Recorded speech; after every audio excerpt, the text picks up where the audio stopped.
La verdad es que es muy grato poder contactarlos, por lo menos por esta, aunque sea por esta plataforma, y quiero saludar especialmente a María Violeta Silva, nuestra Seremi del Trabajo y Previsión Social, y a Cristian Chaguán, nuestro director regional del Trabajo. En representación de nuestra Cámara Regional de Comercio de Valparaíso, quiero darles la bienvenida a esta webinar, que es parte de un ciclo que venimos haciendo, y creo que esta en particular tiene alto impacto respecto de lo que estamos viviendo en nuestra región. No hay duda que los últimos acontecimientos que han ocurrido en el país, desde el estallido social hasta esta pandemia del coronavirus, han debilitado nuestra economía regional, afectando tanto a las pymes como a las medianas y grandes empresas. Como también, y lo más importante, la calidad de vida de todos los habitantes de nuestra región. De hecho, si miramos algunas cifras, la tasa de desempleo en la región de Valparaíso durante el último trimestre móvil medido, entre enero y marzo de este año, promedió un 9,1%, un poco por encima de la media nacional. Si bien esto todavía no alcanza a reflejar el impacto del coronavirus o de la pandemia del COVID-19 en el mercado laboral, sabemos que las medidas implementadas para contener la propagación del virus y preocuparse del tema sanitario han afectado directamente la capacidad de las empresas para desarrollar sus actividades de forma normal, llevando en ocasiones a la detención total de la actividad de estas, sobre todo en aquellas áreas o sectores relacionados con los servicios, comercios, turismo, restaurantes y hoteles, poniendo en riesgo el empleo e ingresos de un número importante de trabajadores y familias de la región y del país. Este complejo escenario ante el cual las autoridades decidieron impulsar la Ley de Protección del Empleo, que tiene por objetivo proteger la fuente laboral de los trabajadores, permitiendo acceder a las prestaciones y complementos del seguro de cesantía. Así vemos que el viernes pasado, 8 de mayo, los trabajadores acogidos a la Ley de Protección de Empleo a nivel nacional llegan a casi 500.000, 495.000 infracciones, según los datos de la Superintendencia de Pensiones. Esto significa un incremento en la última semana de 64.000 trabajadores acogidos a la ley, lo que equivale casi a un 16,5% de incremento. De este total de trabajadores acogidos, para que tengamos una idea, corresponden más o menos al 4,2% de la fuerza laboral, fuerza de trabajo.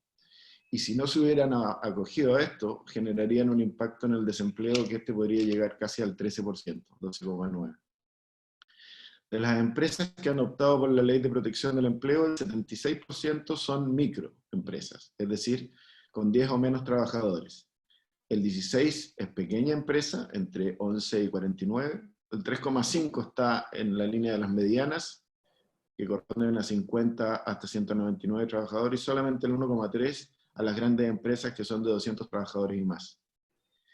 En cambio, por número de trabajadores, si uno lo analiza por los trabajadores que se han acogido, el 31% corresponde a la gran empresa, un 28% a la micro, un 24% a la pequeña y a la mediana un 15,7%.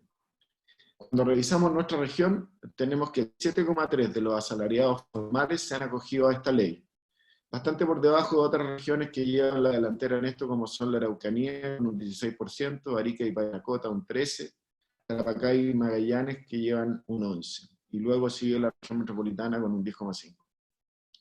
Por eso hemos querido tomar una postura proactiva como Cámara y generar un espacio para conversar y resolver dudas acerca de la implementación de esta ley, que, como dije antes, viene a resolver un problema serio y a ayudar a que el empleo se mantenga financiado a través del seguro de cesantía durante algunos meses. Si bien lo prioritario hoy sigue siendo cuidar la salud y la vida de las personas, y como hablábamos hace poquito, estamos en un periodo de alto nivel de contagio, también debemos proteger y velar por los medios de vida, y en eso tenemos el empleo y la subsistencia de las empresas. Por ello, pese a que estamos atravesando un periodo muy difícil como gremio, reafirmamos nuestro compromiso para seguir trabajando con firmeza por nuestros socios y nuestra región, y para lograr que el efecto de esta crisis, que aunque severo, sea de corto plazo por el bien de todos los habitantes de nuestra región y país.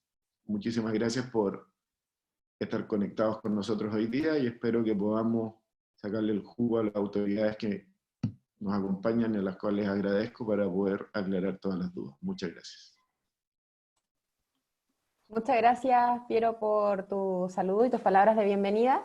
Antes de comenzar, quisiera explicarles un poco cómo va a ser el funcionamiento de este webinar.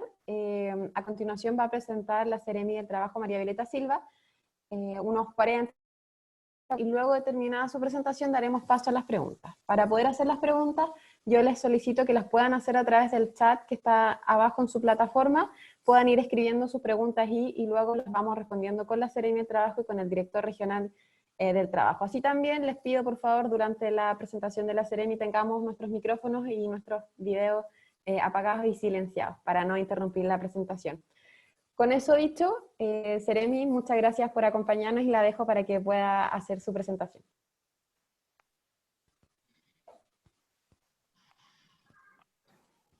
Gracias ahí, espero que todos me estén viendo y escuchando. En primer lugar, es un agrado poder compartir con ustedes, aunque sea virtualmente, eh, estos momentos que son difíciles para nuestro país.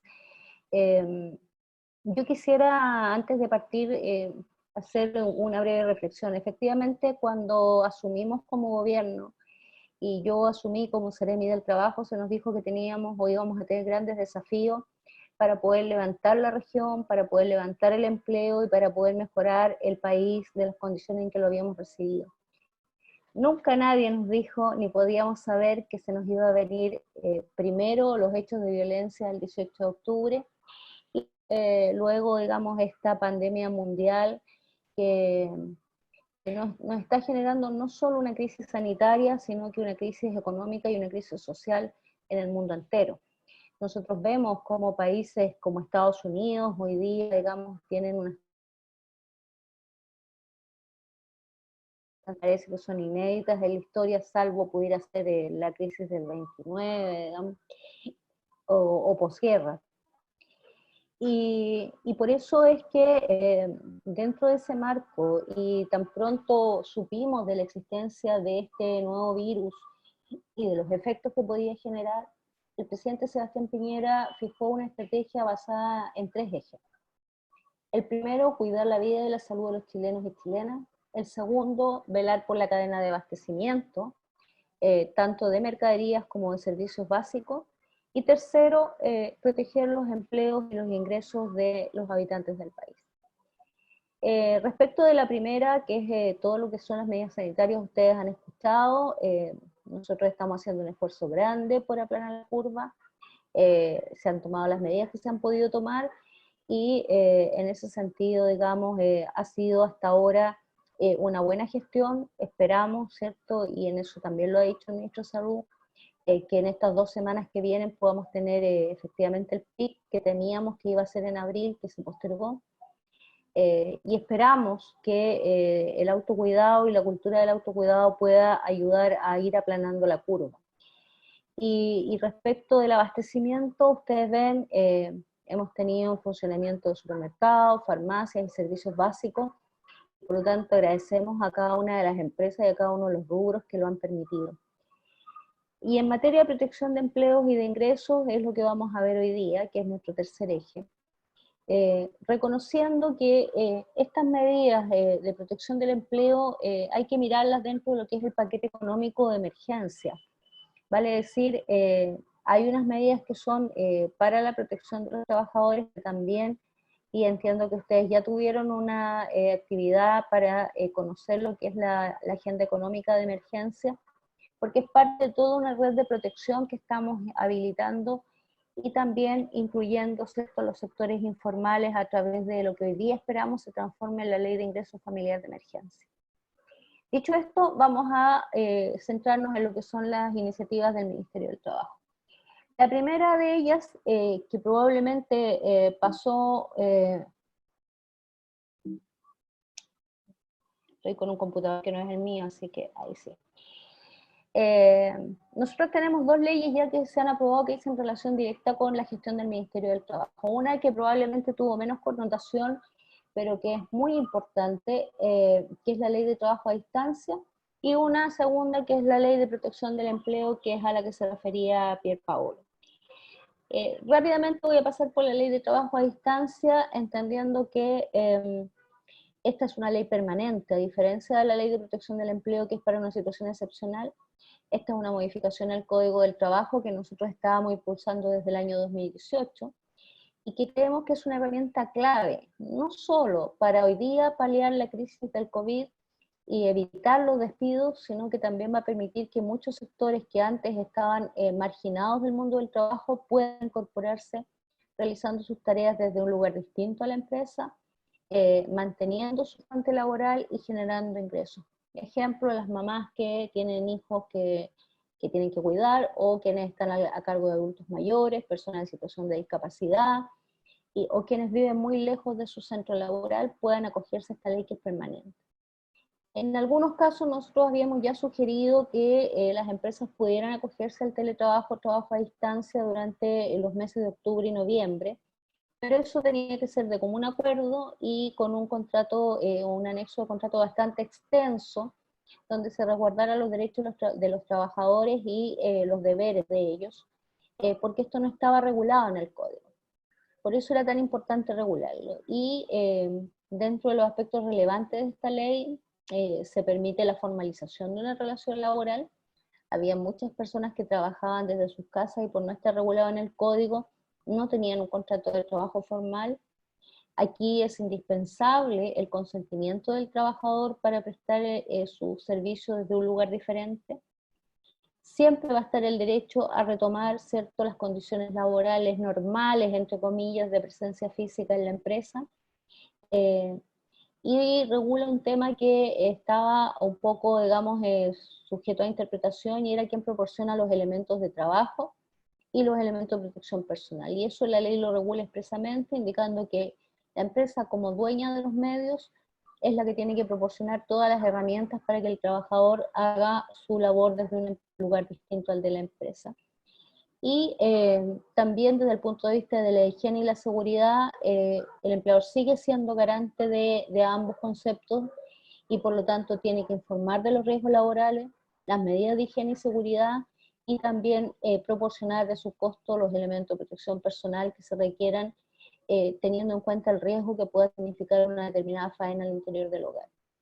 Esto no es fácil, lo sabemos, y no vamos a desconocer que es un desafío tremendo para el país y para las mutuales, porque tenemos que tener el suficiente cuidado de garantizar la vida y la salud de los trabajadores, pero también tenemos que tener mucho cuidado en no interferir con su intimidad y su vida privada, y por eso es tan importante también ahí el rol que juega la Dirección del Trabajo y los dictámenes que se puedan dictar respecto de los límites entre una y otra actividad, entre lo que es un riesgo al interior de la casa como riesgo laboral y uno que es un riesgo separado del trabajo. Y lo cuarto, lo quinto que queremos destacar de esta ley es que se establece el derecho a desconexión. Vale decir, el derecho que tiene el trabajador a gozar en plenitud de su descanso dentro de la jornada, después de la jornada, o el descanso semanal o de feriado. Que es una institución súper nueva, incluso en Europa, probablemente hace 2 o 3 años fue el primer fallo en Francia respecto al derecho a desconexión. Y en Latinoamérica es la primera vez que se regula. Quisiéramos que este derecho se regulara de manera general para los trabajadores y no solo para quienes están con trabajo a distancia. Ahora nos vamos a abocar entonces a lo que es esta ley de protección del empleo, que yo quisiera recordarles que en la primera versión de la ley 21.227 salió los primeros días de abril, y que la semana pasada logramos la aprobación de la denominada ley corta, que aún no se publica y tampoco se ha promulgado, por lo tanto aún no entra en vigencia, así es que probablemente algunas de las cosas que vamos a ir viendo aquí yo las voy a ir matizando con esta ley corta.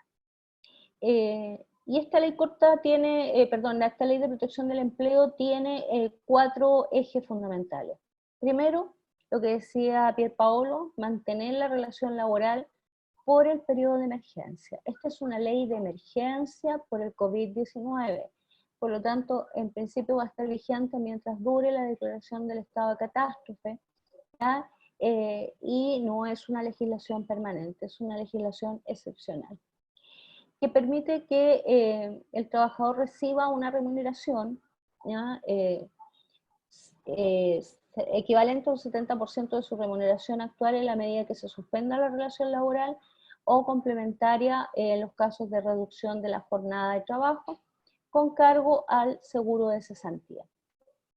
Lo tercero es que, estando suspendida la relación laboral, permite a los trabajadores mantener la cobertura de seguridad social. Estamos hablando fundamentalmente de la cotización de salud y el acceso a licencias médicas, sobre todo en una crisis sanitaria como esta, resulta fundamental. Y un cuarto eje es la protección del empleo. ¿Qué queremos decir con esto? Es la protección de las fuentes de trabajo, que no se pierdan fuentes de trabajo. Ustedes mejor que yo saben que cuando una empresa tiene que despedir a alguien, primero significa un dolor, un segundo un costo financiero que muchas veces no están en condiciones de afrontar, y en tercer lugar que luego cuesta muchísimo recuperar ese puesto de trabajo. Por lo tanto, estos cuatro ejes para nosotros resultan fundamentales.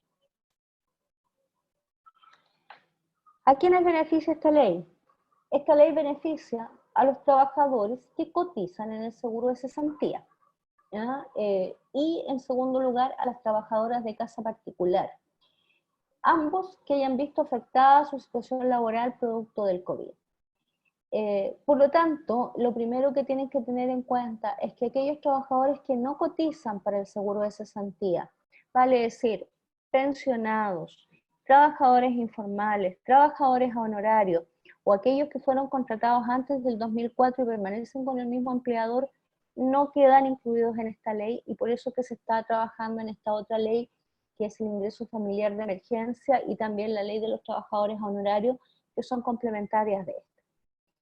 Y lo segundo, es que esta ley tiene un efecto retroactivo. Pueden acogerse a esta ley aquellas empresas y empleadores que hayan celebrado pactos o iniciado procesos de desvinculación a partir de marzo del 2020. Por lo tanto, digamos, no solo comprende desde el 6 de abril en adelante, que es la fecha en que se publica la ley, sino que también desde que se decreta el estado de catástrofe por el COVID.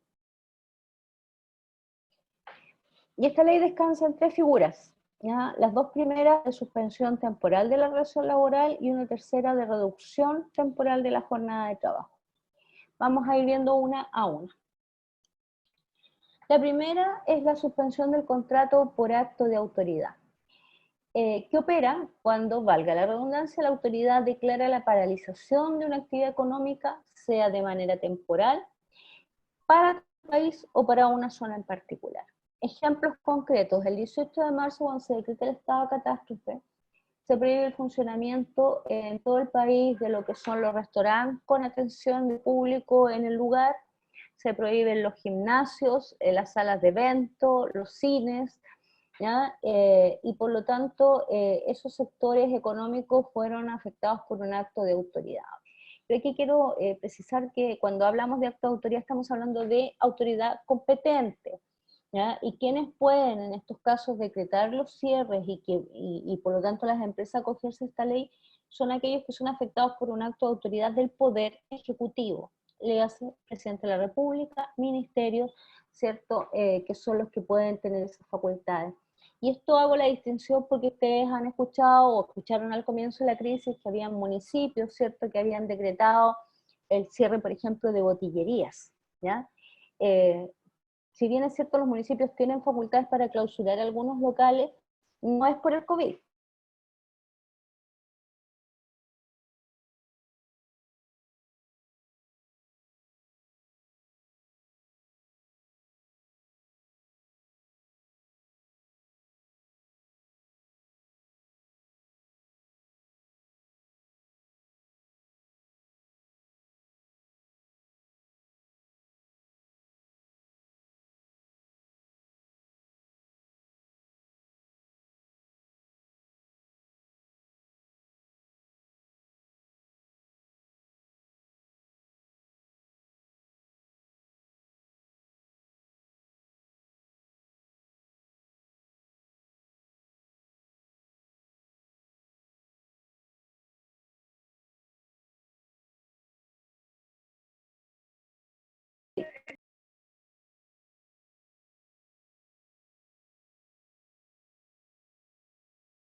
Hola, no sé si me están viendo. Parece que estamos teniendo algunos problemas técnicos en este momento. No, pero te estamos viendo, ¿ah? Ya, pero no están viendo la Seremi, ¿cierto? No, parece que la Serena desconectó. Sí, vamos a... Justo minutos antes de que, por si acaso, nosotros empezáramos, tuvo un problema de conexión la Seremi. Así que estamos tratando de solucionar este problema para que nos tengan paciencia y nos den unos minutos.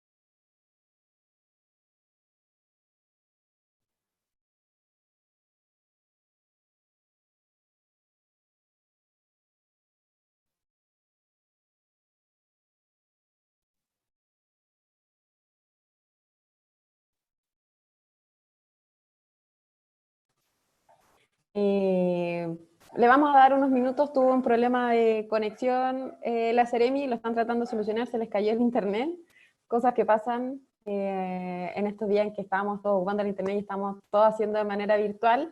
Les pido las disculpas, les pido un poco de paciencia, estamos tratando de solucionar el problema, así que nada, démosle unos minutos porque se está volviendo a conectar.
Ahí está llegando.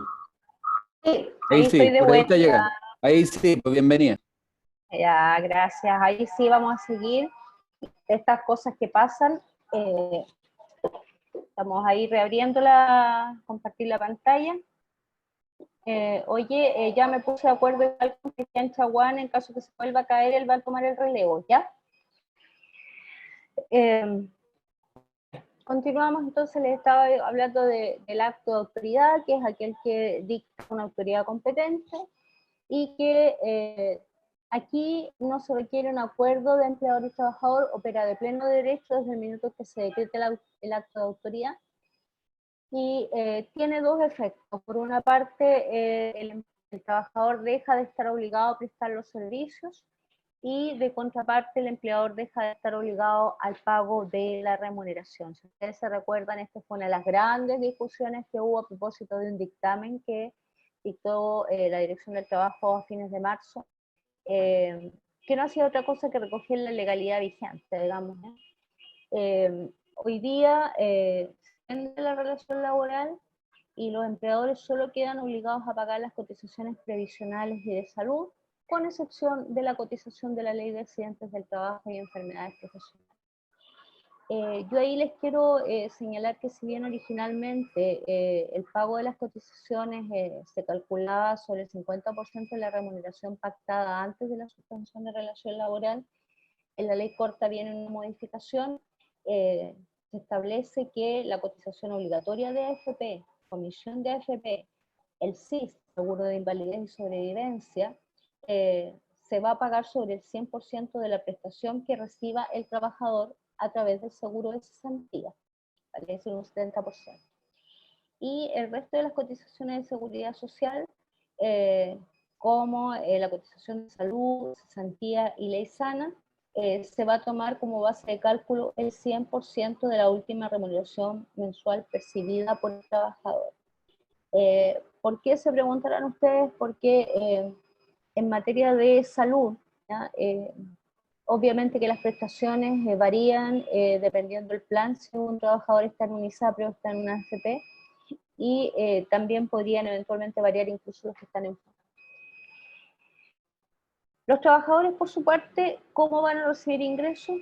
Van a recibir un ingreso equivalente al 70% de sus remuneraciones, con cargo al seguro de cesantía de la AFC, o en el caso de las trabajadoras de casa particular, con el fondo de indemnización de la AFP, para lo cual obviamente se subentiende que esa trabajadora de casa particular tiene que estar formalizada en su relación laboral y el empleador haber cotizado el 4,11%. Y esto va a permitir, ¿cierto?, que los trabajadores reciban una gradualidad de pago del seguro partiendo con el 70% de los ingresos calculados sobre los últimos 3 meses, y vamos a ver después cómo va bajando esa gradualidad durante los 5 o los 3 meses, dependiendo la modalidad del contrato. Y se agrega, ¿cierto?, que no se va a poder despedir a los trabajadores por razones de caso fortuito o fuerza mayor asociadas al COVID-19, que fue otra de las cosas que había generado impacto en los empleos. Nosotros recordamos que las últimas cartas que conocimos en marzo, las cartas de despido de las que da cuenta la Dirección del Trabajo, la cantidad de despidos por caso fortuito o fuerza mayor se tradujeron en un número altísimo. Y eso implicaba que los trabajadores se quedaban no solo sin su fuente de trabajo, sino que además no tienen derecho a percibir ni la indemnización sustitutiva por falta de aviso previo, ni la indemnización por año de servicio. Por lo tanto, se prohíbe los despidos por causas asociadas al COVID. No por otros casos fortuitos, fuerza mayor, como puede ser, ¿cierto?, el incendio de la única librería que yo tengo, ¿cierto? Y por lo tanto es un hecho imprevisible, inimputable y además, ¿cierto?, de carácter definitivo o permanente.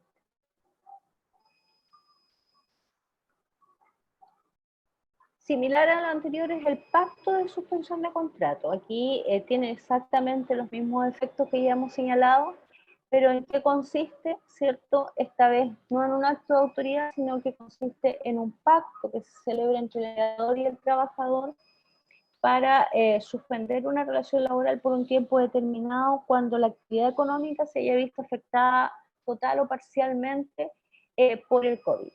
El ejemplo típico que hemos dado en estos casos es el de las estaciones de servicio.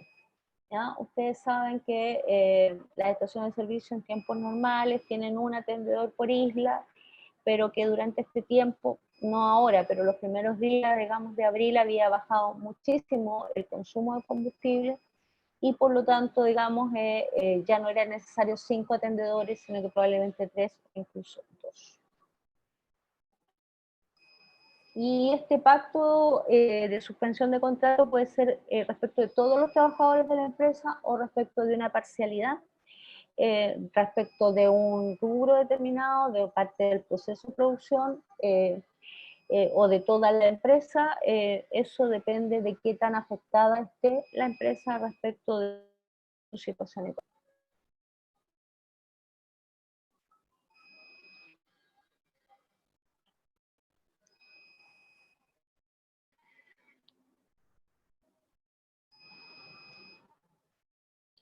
Una tercera figura es el pacto de reducción de la jornada laboral.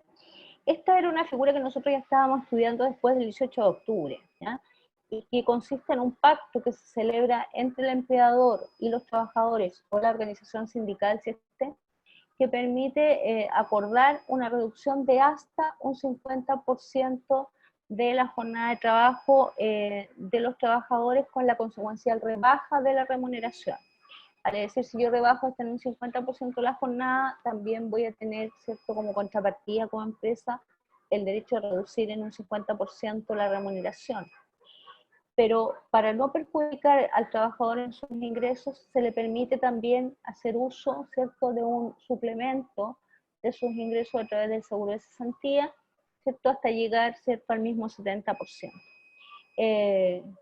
Por lo tanto, digamos, permite que este complemento adicional pueda darle al trabajador los ingresos equivalentes, digamos, para poder salvar los periodos en los cuales se haya reducido la jornada laboral. Por lo tanto, ahí tenemos a grandes rasgos la primera gran modificación a la ley de seguro de cesantía, que permite que se utilice este estando vigente la relación laboral, y no necesariamente en situación de cesantía del trabajador. Y lo segundo que contempla esta ley es flexibilidad respecto del número de cotizaciones previsionales. En este caso ustedes ahí pueden ver que se requieren 3 cotizaciones continuas en los últimos 3 meses, o 6 cotizaciones continuas o discontinuas durante los últimos 12 meses, de los cuales las últimas 2 cotizaciones deben ser con el empleador que está haciendo el pacto con el trabajador. Y en el pacto de reducción de jornada, ahí lo que se tiene que distinguir es si es un contrato indefinido o un contrato a plazo fijo. En el caso del contrato indefinido se requieren 10 cotizaciones mensuales, continuas o discontinuas, con el mismo empleador, y en el caso de los contratos a plazo fijo, 5 cotizaciones mensuales, continuas o discontinuas.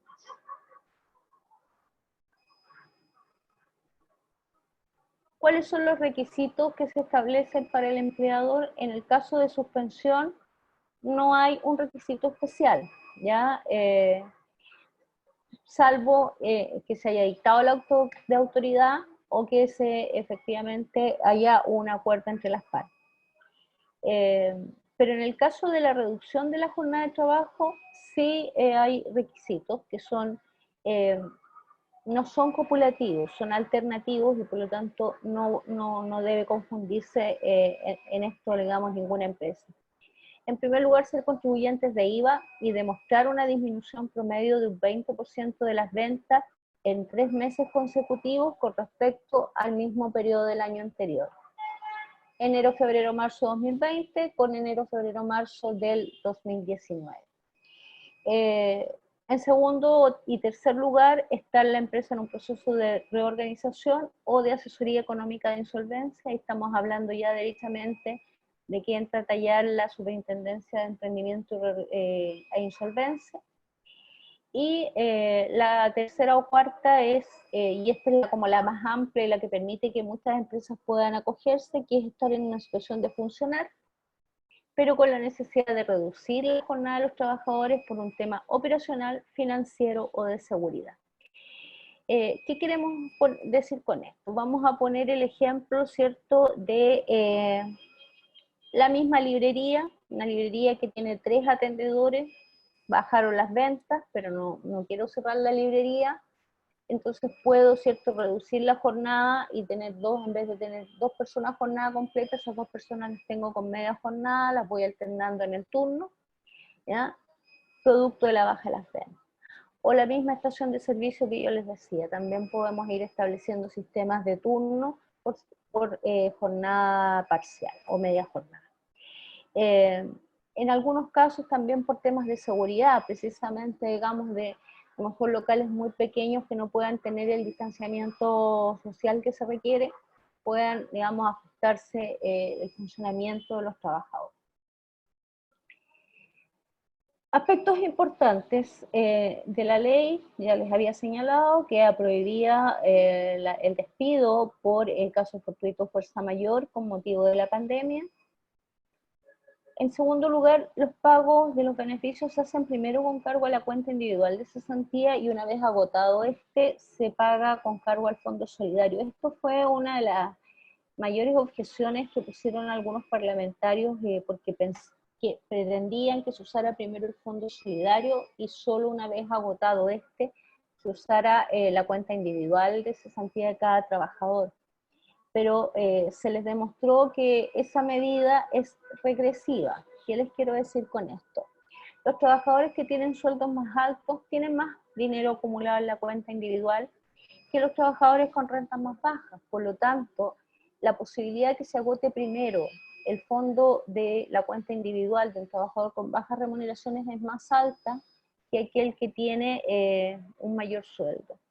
Y por lo tanto, digamos, iban a usar el Fondo Solidario de Cesantía personas que probablemente tenían mucho más dinero en su cuenta individual y íbamos a dejar en desprotección a los sectores más vulnerables.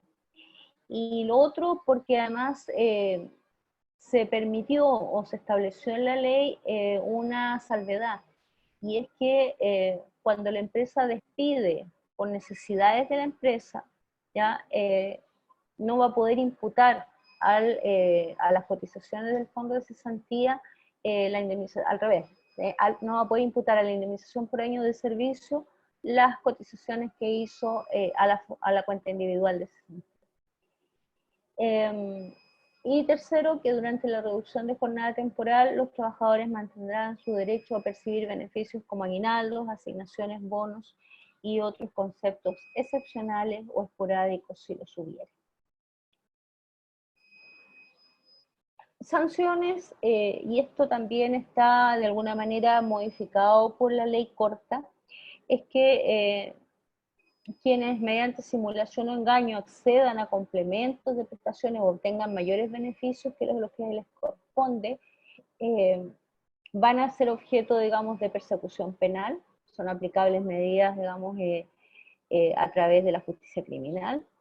También a través de la justicia civil van a ser obligados a restituir las sumas indebidamente percibidas con los reajustes. Y en tercer lugar, y ahí está nuestro director del trabajo, también va la dirección del trabajo a fiscalizar el incumplimiento de la norma, pudiendo determinar, digamos, si se han cumplido o no los requisitos para que las empresas puedan acogerse y aplicar las sanciones que correspondan. Esto también, como les decía, fue o ha sido corregido por la nueva ley, esta ley corta, porque originalmente no se establecía un procedimiento de denuncia ante la Dirección del Trabajo, no quedaba claro quién era el titular de la acción para hacer la denuncia, si había una especie de acción popular, entre comillas, o si bastaba con que alguien se enterara por la prensa, como en los casos que hemos visto. Por lo tanto eso se regula en la nueva ley que estamos esperando su promulgación y publicación. Aquí tenemos una tabla de cómo opera el Fondo Solidario de Cesantía en el caso de suspensión de contrato, por los contratos a plazo fijo y los indefinidos. ¿Ya? En el plazo fijo, la tasa de reemplazo parte en un 70% de la remuneración hasta un 35%. El valor superior se mantiene, ¿ya? Pero hemos subido el valor inferior de manera que en los 3 primeros meses el trabajador no perciba menos de 225.000 pesos, el cuarto mes 200 y el quinto mes 175.000. Y en el caso de los contratos a plazo fijo, el primer mes va a recibir también, ¿cierto? Se modificó el valor inferior para que reciba 225, el segundo mes 200 y el tercer mes 175.000 pesos. Este es un ejemplo que se los vamos a dejar de cómo operaría el monto del complemento en el caso de las reducciones temporales de jornada de trabajo, partiendo con un ingreso bruto original de 900.000 pesos y hasta el tramo de los 320.500, que es el sueldo mínimo hoy día vigente, con los porcentajes de reducción, cuál es el complemento que recibe el trabajador, tanto en porcentaje como en dinero.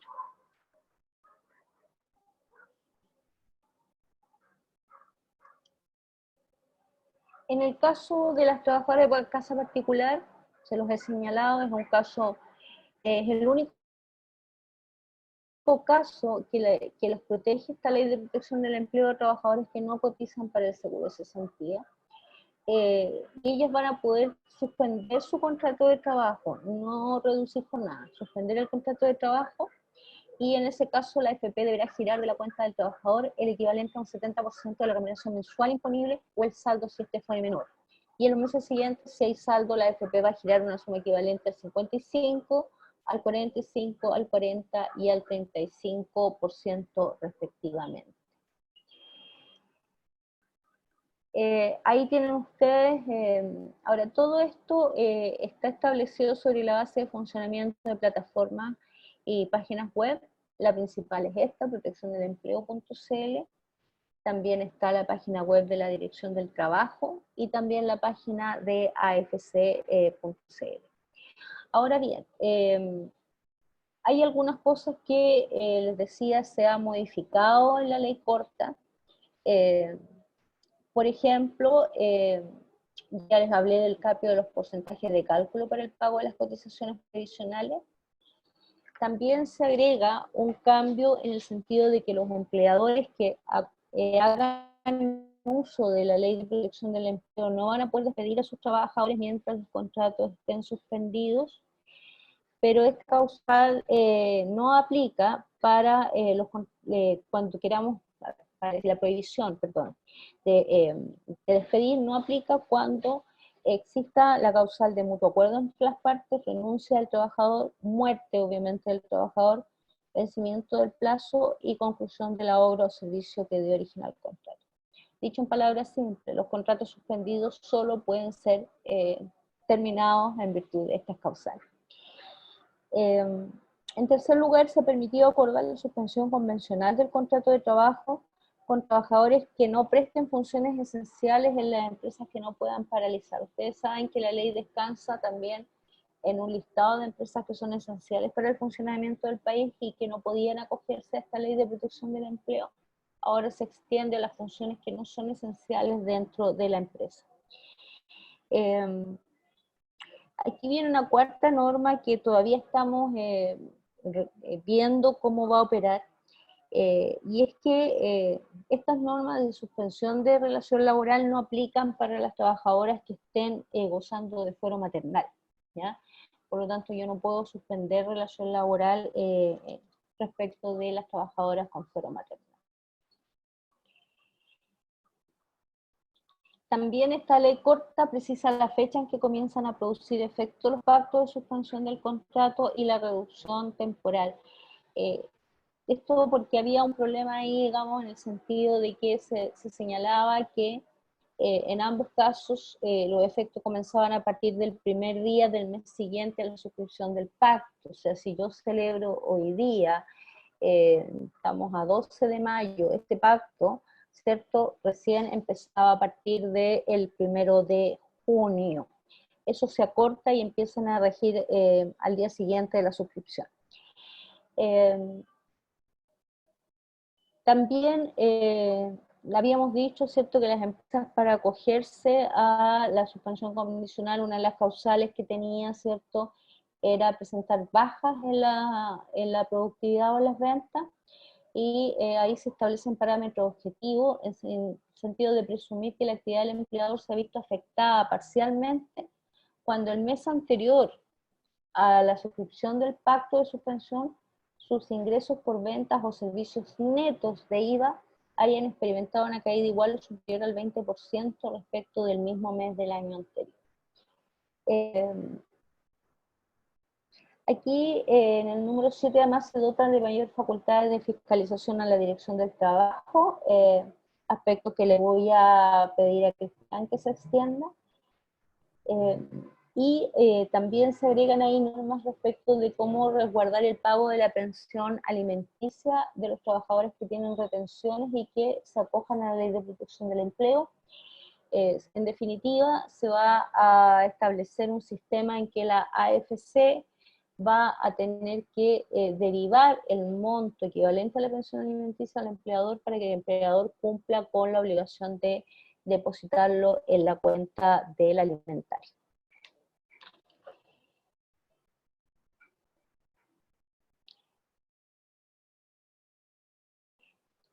Lo otro que establece esta ley es que expresamente se deja establecido que los trabajadores que perciban los beneficios van a poder también, ¿cierto?, o no van a perder la calidad de beneficiarios del subsidio al empleo joven y al bono del trabajo de la mujer en caso, digamos, de que sean beneficiados. La otra norma, que es probablemente la que ustedes más escucharon, es aquella que prohíbe repartir dividendos en sociedades anónimas que hubieran suspendido contrato de trabajo de sus trabajadores y se limitan también las dietas de los directores. Y otro punto que había generado duda es qué pasaba con las empresas que se financiaban en parte con actividades de ventas de servicios al Estado. Por ejemplo, los OTEC, los organismos técnicos de capacitación. Se establece expresamente que pueden acceder a los beneficios en la medida que cumplan todos los requisitos anteriores, con la salvedad, ¿cierto?, de las manipuladoras de alimentos de programas FUNAEP que reciban cierto beneficio que el Estado siga financiando el programa de becas alimenticias. Eso es en cuanto a la ley propiamente tal. Yo les contaba hace un rato que junto con el director del trabajo hemos estado en capacitación con la Dirección Nacional del Trabajo y también con AFC, así que quisiera darle la palabra a Cristian por si hay aspectos prácticos o cosas que se me hayan quedado, porque, para que me ayudes a complementar, Cristian, por favor.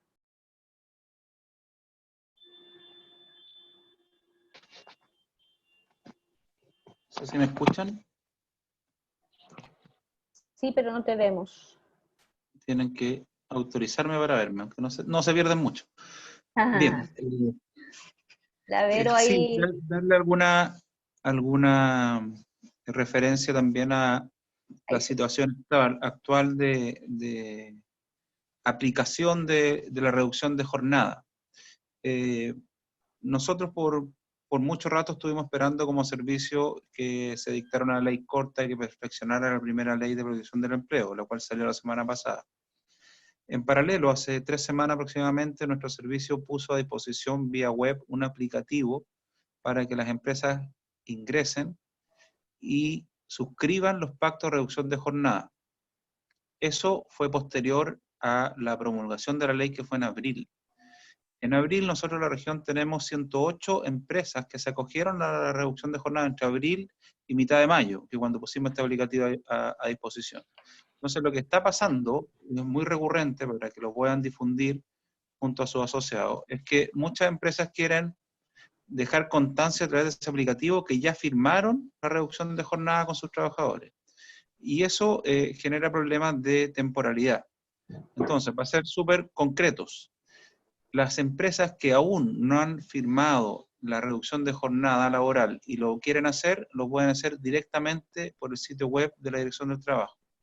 Las que lo firmaron con anterioridad deben registrarlo físicamente en la oficina de acuerdo a su jurisdicción, la oficina de dirección del trabajo que esté en su jurisdicción. Nosotros vamos a revisar y analizar los 108 casos que ya no han llegado y en forma de análisis de datos se van a hacer el cruce de información a través de los sistemas, ¿ya? Recién esta semana nos bajaron esta circular, la número 38, donde indica que cada oficina nuestra va a revisar los pactos que ya están registrados en nuestras oficinas. Entonces, lo que viene es eso. Es muy probable que a empleadores vía remota, por correo electrónico, les soliciten complementar información, aclarar algún punto. No se asusten porque tenemos que revisarlos todos y es importante que ustedes lo complementen en forma oportuna. Solo si hay un acto de mala fe o si se está incumpliendo algunos requisitos que está estipulado en la ley, eso va a meritar una sanción, pero nosotros tenemos que validar la información de la reducción de jornada para que después a través de la AFC se hagan efectivos todos los beneficios. Ese es el estado del arte actual, ¿ya?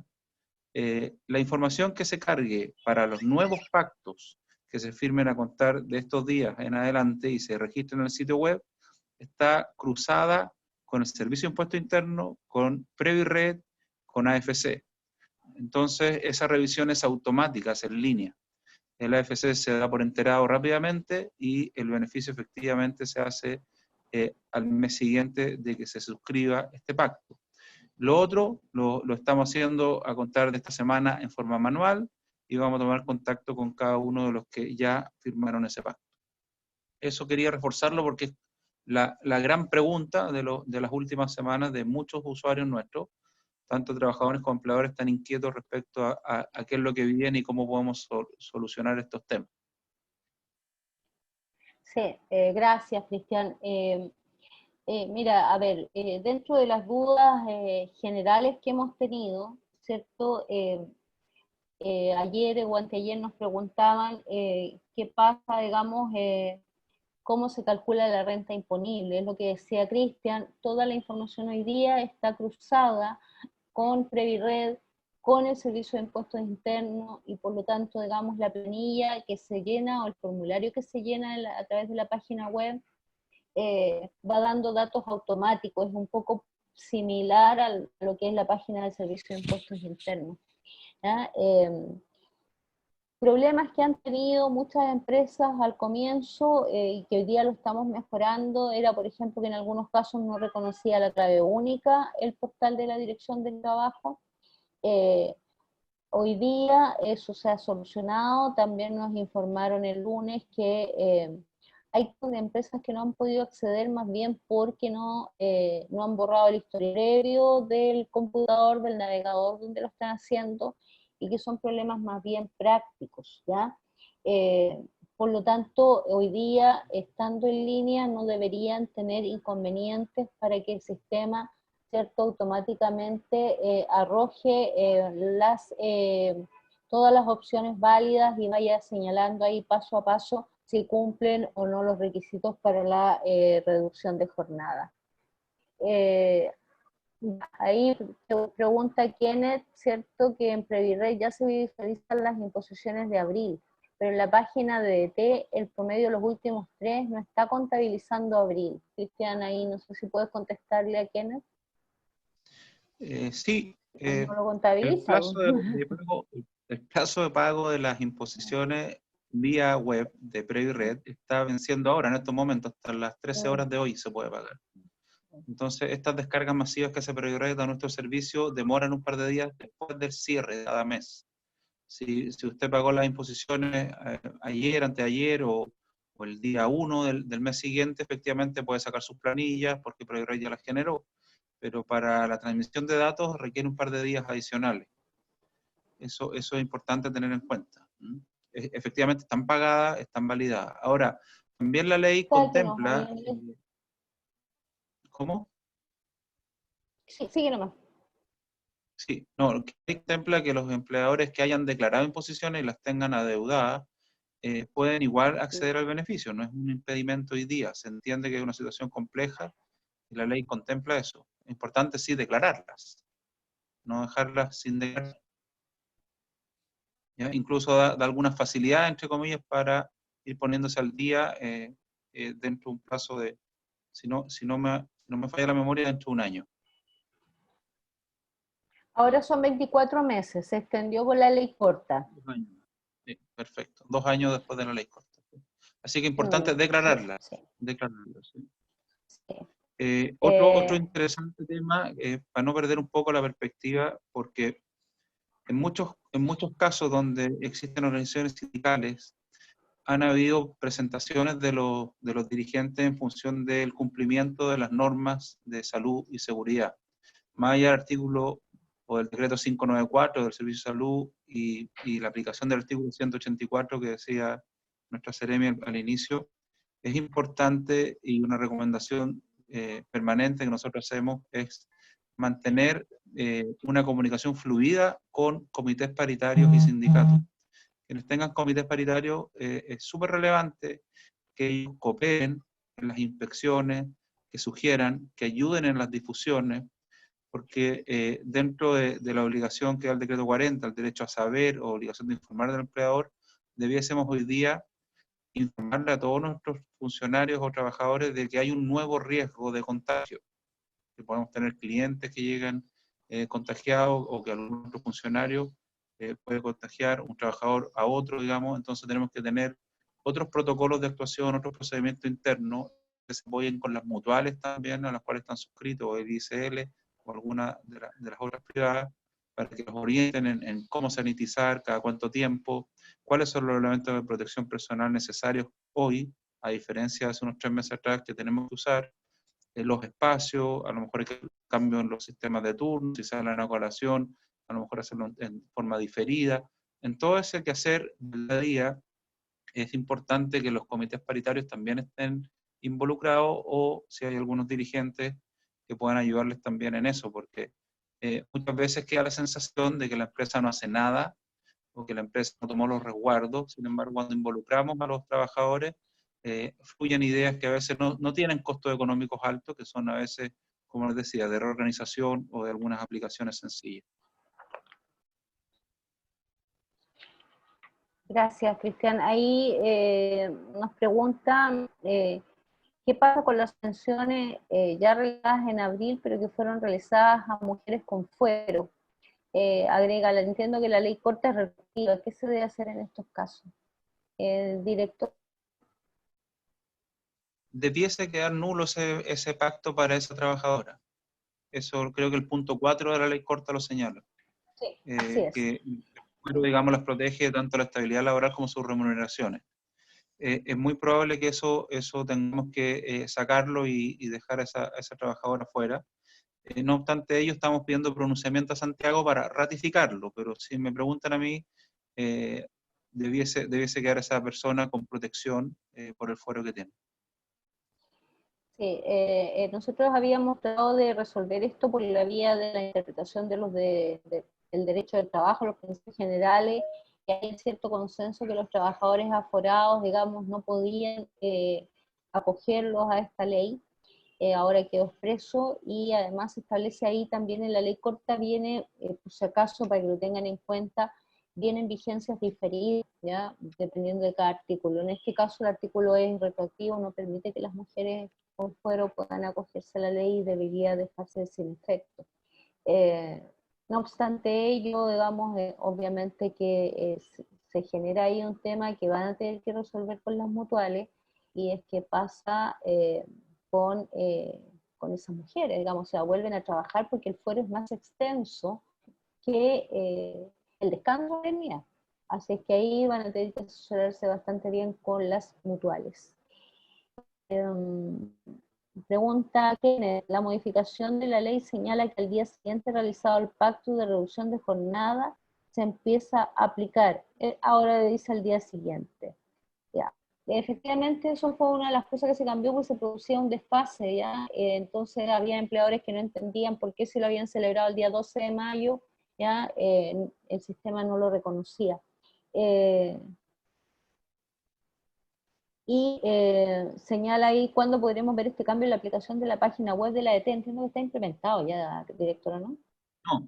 No. Es que para reforzar lo que le señalaba al inicio, el aplicativo que hoy tenemos es para suscribir nuevos pactos, que a partir de hoy funcionan, o a partir de un pocos días, ¿ya? Va a haber un nuevo aplicativo, va a haber otra pestañita, otro banner en el sitio web nuestro, para registro de pactos celebrados con anterioridad, que es diferente. Sí, no, si lo que pregunto aquí es el del día, con la ley corta, digamos, ¿ya? Que van a empezar a regir inmediatamente. Sí, pero con todo, es importante que lo acordado entre empresa y trabajador y que está formalizado en un anexo contrato es lo que vale. El medio por el cual se registre es un medio nomás. Eso es lo que tiene que primar, ¿ya? Si no lo pueden hacer por la vía informática, nosotros podemos recibir esos pactos también físicamente en una oficina o por la unidad de partes virtual.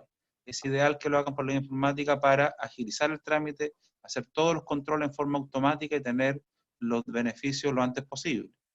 Pero ese es el tema, digamos. Nosotros vamos a generar el servicio a través del Departamento de Informática, está generando un segundo aplicativo para registro de eventos anteriores, y el que tenemos hoy vigente es para la suscripción de nuevos pactos.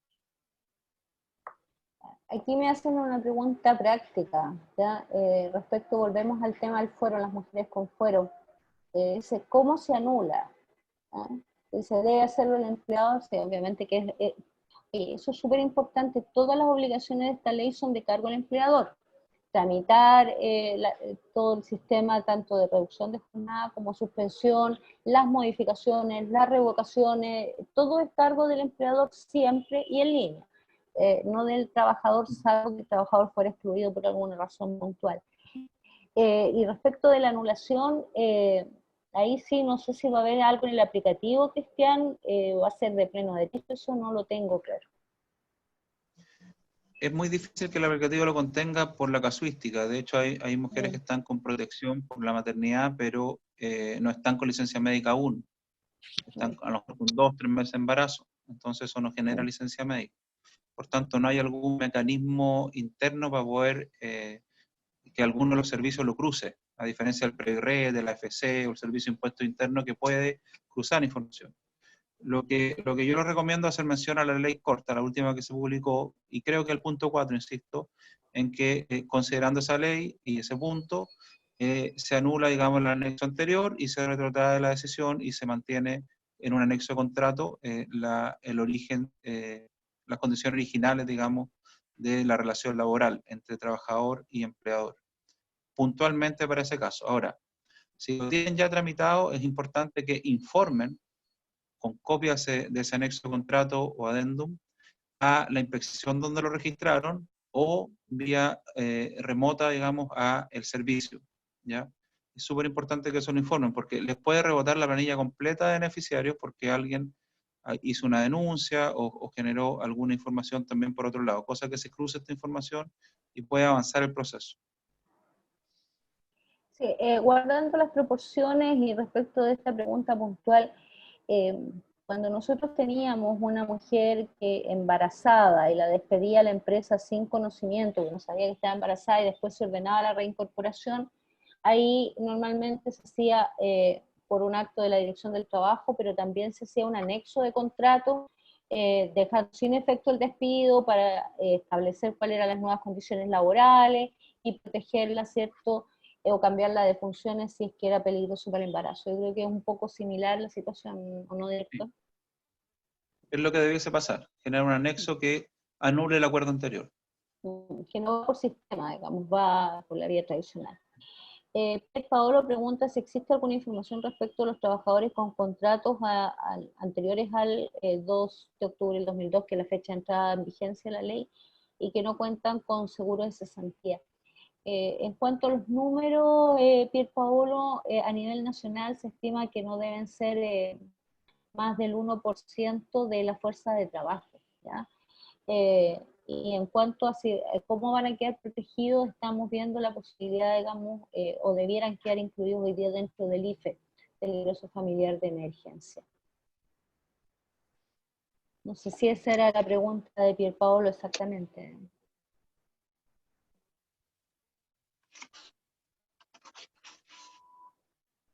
Vale. ¿Alguna otra pregunta?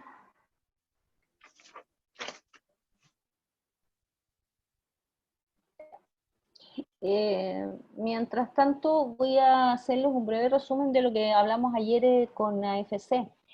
Si bien es cierto, AFC es un ente privado, obviamente que esto es fundamental.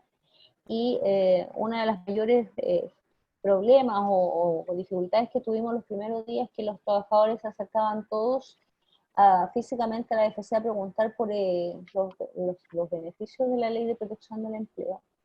Hoy día ha ido disminuyendo, pero sabemos que hay una cantidad importante de empresas que han tratado de acostarse a la ley y que por una u otra razón, estoy hablando fundamentalmente de la suspensión, han sido rechazados. La estadística que tiene AFC es que aproximadamente un 10% de todos los casos que se han presentado han sido rechazados, pero por razones de forma. Vale decir, el empleador no llenó la planilla que debía llenar y en la forma en que debía llenarla. y por lo tanto resulta fundamental de que el proceso al cual ustedes pueden entrar por Previred usando la clave de Previred llenen cada uno de los formularios de acuerdo a la guía que ahí mismo aparece. Nosotros ayer revisamos la guía, es una guía bastante fácil de leer y es bastante comprensible, y por otro lado la planilla Excel que a uno le piden descargar también está con fundamentalmente números, no palabras, ¿ya? Entonces ese tipo de contrato para el indefinido es el número 1, el plazo fijo el número 2 y así. Entonces muchas veces se rechaza la planilla porque no está llenada conforme lo exige el sistema. ¿Ah? Ayer nos explicaban que esto se revisa de noche, y por lo tanto, digamos, como son solo logaritmos los que el sistema ve, cuando hay errores formales lo rechaza automáticamente, y ahí ustedes pueden corregir. Nos explicaban que no es necesario corregir toda la planilla, sino que basta con corregir el trabajador puntual a cuyo respecto se produjo el rechazo. Recordar, ¿cierto?, que los pactos de suspensión de contrato de trabajo no pueden ser inferiores a un mes.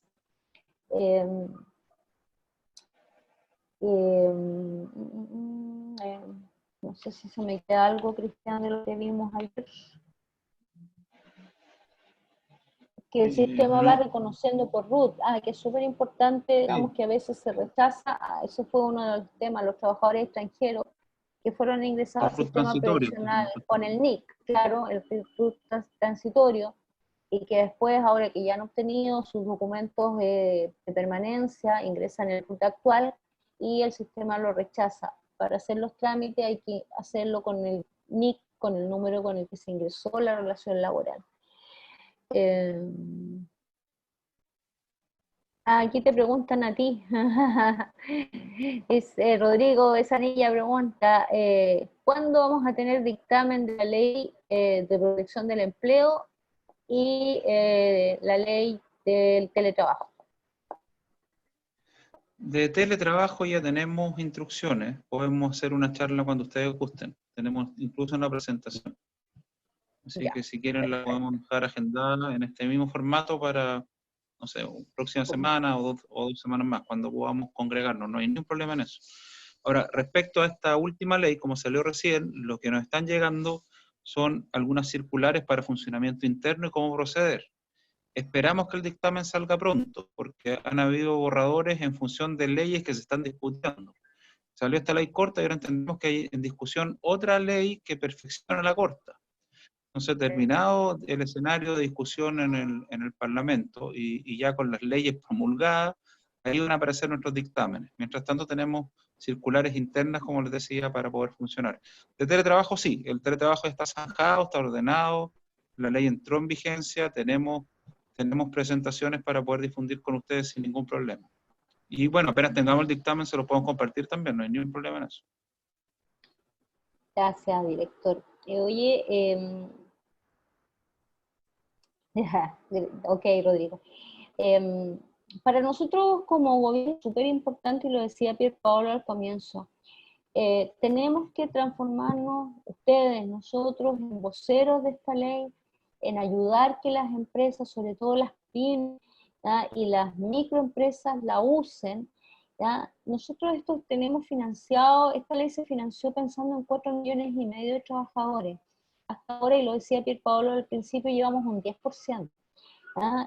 Y por lo tanto resulta fundamental que podamos interactuar con todos ustedes y nosotros difundiéndola y ayudando a aplicarla. Y en ese escenario yo quisiera preguntarle al director si yo como empresa tengo dudas o consultas puntuales, porque no sé de repente toda esta casuística, porque que es mucha, digamos, los extranjeros, trabajadores con fuero, trabajadores que no quieren ir a trabajar por miedo. ¿Qué hacemos si no quieren firmar el anexo? ¿Dónde y cuándo puedo consultar, director?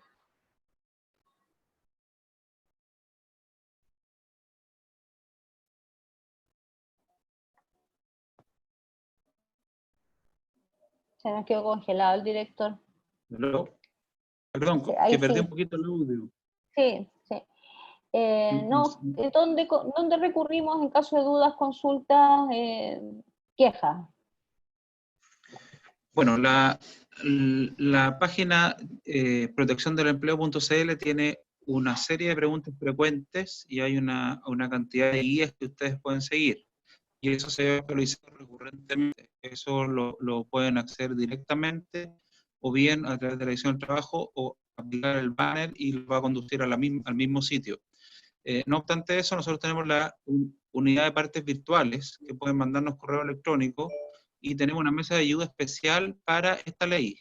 Nosotros asignamos 2 funcionarios que están permanentemente contestando consultas entre 25 y 30 diarias. Así que si acceden a la unidad de partes virtuales nuestra, podemos conseguir información.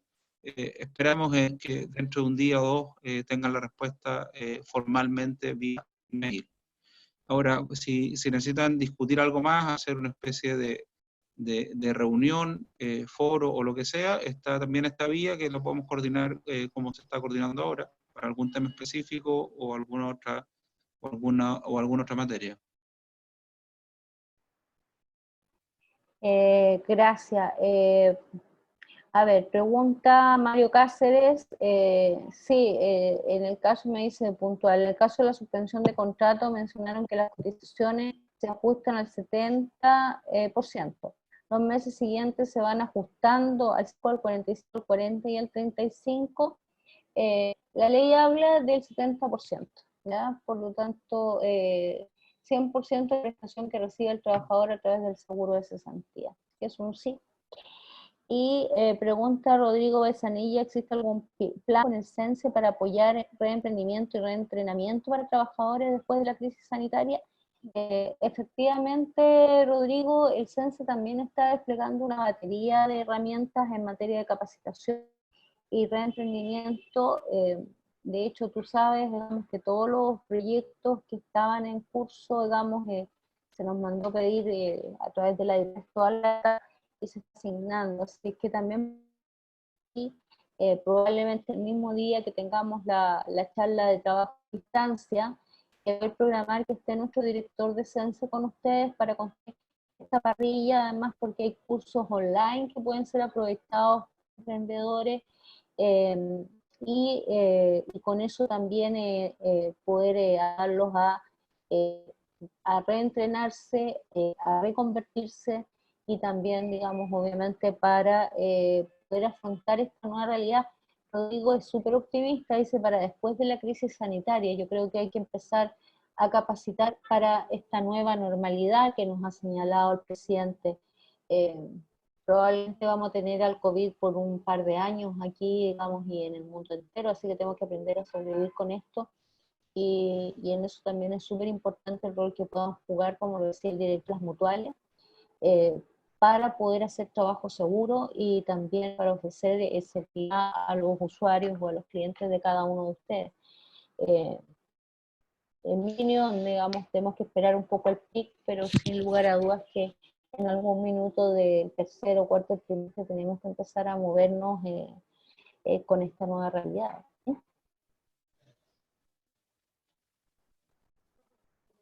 Bien, no sé si quieren más dudas o consultas. La Marcela está por ahí, el Paolo, Lavero, ahí la ver. Gracias, Seremi, por su presentación. Gracias al director regional también. Si no hay más preguntas, quiero darle las gracias por acompañarnos. Al director regional, sin duda, le vamos a tomar la palabra y vamos a agendar un webinar para abordar la ley del teletrabajo para la próxima semana, así que de ahí les vamos a estar informando la fecha y el horario, y les vamos a estar enviando el link también para que puedan acceder. Piero comenta de todas maneras a través del chat que se decretó cuarentena total a partir de este viernes a las 22 horas en la región metropolitana, por lo tanto la capacitación es urgente. Así que nada, quiero agradecerle a todos los que nos acompañaron hoy día. Nosotros vamos a estarles enviando, estuvimos grabando este webinar, así que les vamos a estar enviando el video por si lo quieren ver de nuevo, y la Seremi también nos va a compartir su presentación, así que se los vamos a estar enviando durante la tarde a sus correos para que lo puedan revisar. Agradecerles nuevamente a la Seremi por acompañarnos hoy día, al director regional también. Gracias también a todos quienes se sumaron hoy día a este webinar y nos estaremos viendo en una próxima ocasión. Muchas gracias y que tengan un bonito día. Director, palabra de despedida. Estoy animando aquí. No, yo quiero decirles que la Dirección del Trabajo no solo fiscaliza, sino que también difunde, capacita y orienta. Así que cuenten con nosotros para cualquier información que evite caer en infracción y que promueva una relación laboral colaborativa con sus trabajadores y de esta línea, por lo menos, contar con un apoyo en esta situación de crisis. Así que dejo disponible, digamos, servicio para lo que ustedes necesiten. Así es, muchas gracias a ustedes por esta oportunidad, por este contacto que hemos tenido, que a pesar de la distancia ha sido cálido con todos los imprevistos que tuvimos. Y recordar, como decía el director, como decía Pierpaolo, de esta emergencia tenemos que salir entre todos. Aquí tenemos que sumarnos todos a este trabajo y tenemos que cuidarnos entre todos. Así que muchas gracias por la invitación, felicitaciones, y estamos ahí para cuando ustedes nos dispongan, nos fijan fecha y ahí estamos. ¿No? Buenísimo. Muchas gracias, Seremi. Muchas gracias, director. Como dijo Verónica, nos vemos en el próximo webinar. Ahí vamos a citarlos, como dijo el director, en 1 o 2 semanas más para tratar el próximo tema. Gracias por su disposición y gracias a todos los socios por haber participado en este webinar. Nos vemos Muchas gracias en a la ustedes próxima. también. Chao. Hasta luego, muchas gracias a todos.